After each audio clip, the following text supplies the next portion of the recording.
on the season finale of Rick and Morty. Mr. President? Some kind of alien Googa has infested the Kennedy sex tunnels.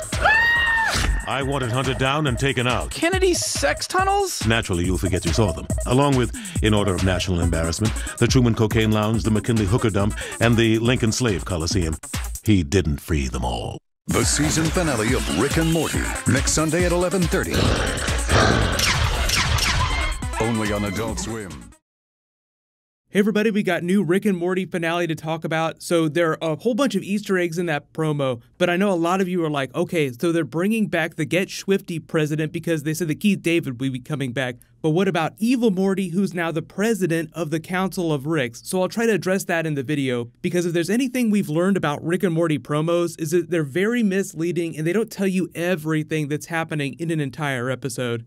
So if you're finding me for the first time, I will be doing Rick and Morty videos every week during the off season. Be sure to subscribe to get everything, and there will be like weekly merch giveaways too. I'll explain at the end of the video. But if you haven't listened to the commentary from the Get Swifty episode, the whole reason why Dan Harmon and Justin Roiland created the US president and Rick's relationship with him is sort of a parody on the third Doctor from Doctor Who's relationship with the US government back during the early 70s. Doing something that Doctor Who did, which is introduce this like lieutenant character who would call Doctor Who from time to time. Doctor Who could be just off fighting Daleks and Googas and things, and like then every 8th episode, just some British dude that worked for the military would call Doctor Who back to Earth and go like, "We need your help fighting the Loch Ness Monster." And that's what I think of as this president character.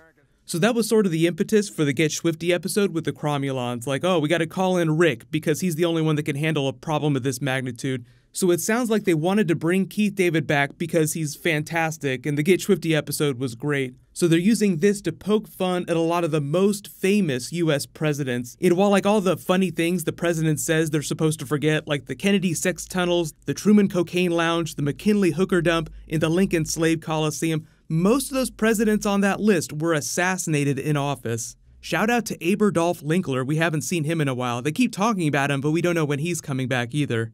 You may recognize the janitor getting killed by the Googas while he's sweeping those tunnels is Mike McMahon. He's one of the writers in real life. You see him in all those behind-the-scenes promos that they release after the episodes.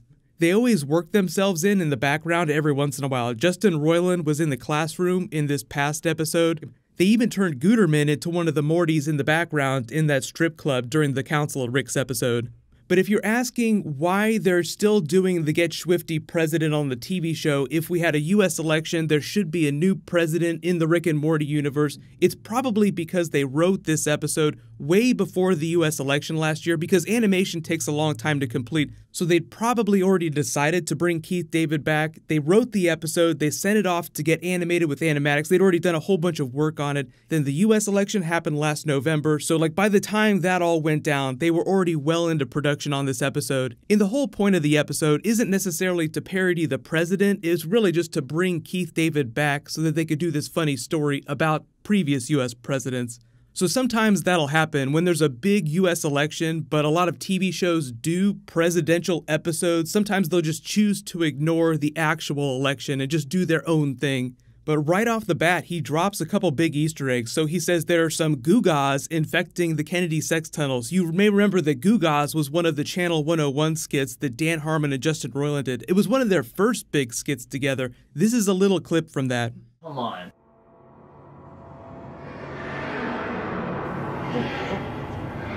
What the hell are these crazy Googas? Right? That's what we're gonna call them? I'll tell you one thing, we gotta call the cops, we gotta call the army. I mean, this is like ghoulies out there. What if the cops come and hurt him? What if this is not like Ghoulies, but it's like Alf? Alf was adorable. This is Ghoulies. This is like Alf. Ghoulies. Guys, we're like Party of Five. That was from almost 10 years ago, so that's why they look so different. But Googas are just like these creatures from outer space within this Channel 101 skit, so they're just bringing that to Rick and Morty. They've used the Googas as Easter eggs in previous episodes before too. But I feel like if you're a US government conspiracy theorist, this episode was built for you. Like, there are secret tunnels underneath the White House, but there's just like a secret bunker. but people always believe, there's all kinds of things built underground. The president built all kinds of tunnels so that he could get around. Kennedy sex tunnels so that he could go have sex with all these women that he was with.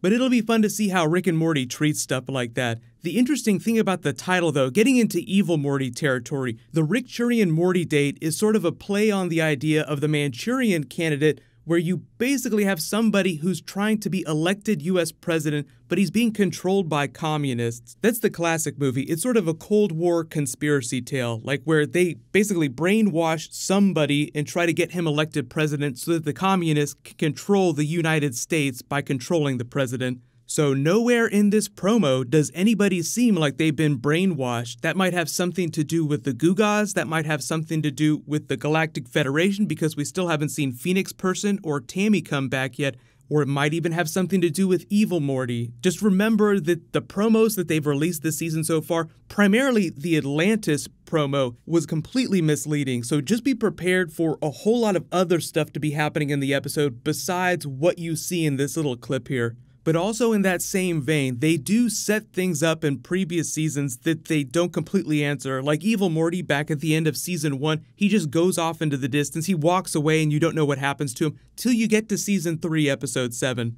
There was this interview that I posted a little while ago where Justin Roiland talks about threads that they have. Like, oh, we set up a bunch of threads that we can pick up on later if we want to. I've said this a couple times today. I think that, like, we've left a lot of sweater threads. Is that it? Sweater or little loose ends, little dangly dangles that we're gonna come back to. But we're in no rush. Yeah, we're in no rush. So in the off chance that we don't see any evil Morty or there's no post-credit scene or nothing addressing the big WTF moments of the season that we're just kind of left hanging like, oh my god, what's going to happen now? They could just leave stuff like that for season 4. But for those of you asking why they haven't made any official season 4 announcements yet, they actually have been in the office working on Rick and Morty, and if the finale is done, then I ask you, what are they doing in the Rick and Morty office? Normally when seasons finish, they'll pitch ideas for the next season, they'll start writing some outlines, and then they'll go on a hiatus for a couple weeks and then come back and start writing the next season again. So one of the writers posted a picture of the Rick and Morty office from yesterday. So like literally they finished writing the finale a while ago. They delivered it. Usually the last thing they do on episodes is add the music to it. Like after the animation is done, after they ADR some of the dialogue, like Justin Roiland sometimes has to go back in after episodes are done and fix some of the dialogue if it doesn't sound as good as they want it to. So once that's all done, then they ship it off. So that's been done on the finale for a while. So if the writers are still in the Rick and Morty writers' room, it's probably because they're starting to write season 4. I haven't seen anything official about that, so like I couldn't say, oh, they're X number of episodes deep into the season, or they have outlines for X number of season 4 episodes. But hopefully, if they work all the business stuff with their contracts out behind the scenes, because Justin Roiland and Dan Harmon were working on contract renewals for future seasons of Rick and Morty, they really want to make it. It's just like the business stuff behind the scenes and how they get paid and all that stuff needed to be worked out. Like productively, Justin and I, we're going to figure out how to make season 4 faster, more efficient. How? We're gonna open the hood on that creative process and like help you, help us. We're gonna do it. Help ourselves, like generate Rick and Morty so much faster that season 4 can premiere up to 2 hours after season 3. So even though they're not quite done with that yet, they probably started working on season 4 stuff, just anticipating that everything would work out and they'd roll things along and get season 4 out by next year, so there wouldn't be like a huge 1.5 to 2 year wait like there was last time. But if I hear anything official about that, or if they drop any clues, then I'll totally post a video about it. And I'll be doing videos during the off season every week, so it'll be a mixture of theory videos, bonus videos from the season, Easter eggs, and then obviously any big news that they drop or any bonus features. And then I'll be doing DVD giveaways too, but they haven't announced when they're releasing the season 3 DVD. That'll probably be sometime next year. So whenever they do announce that, I'll start doing the giveaways for the DVDs.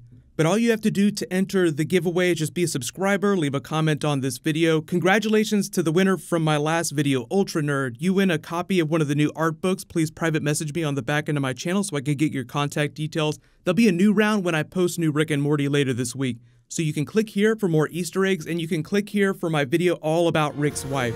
Thank you so much for watching. Everybody stay awesome. I'll see you guys tonight.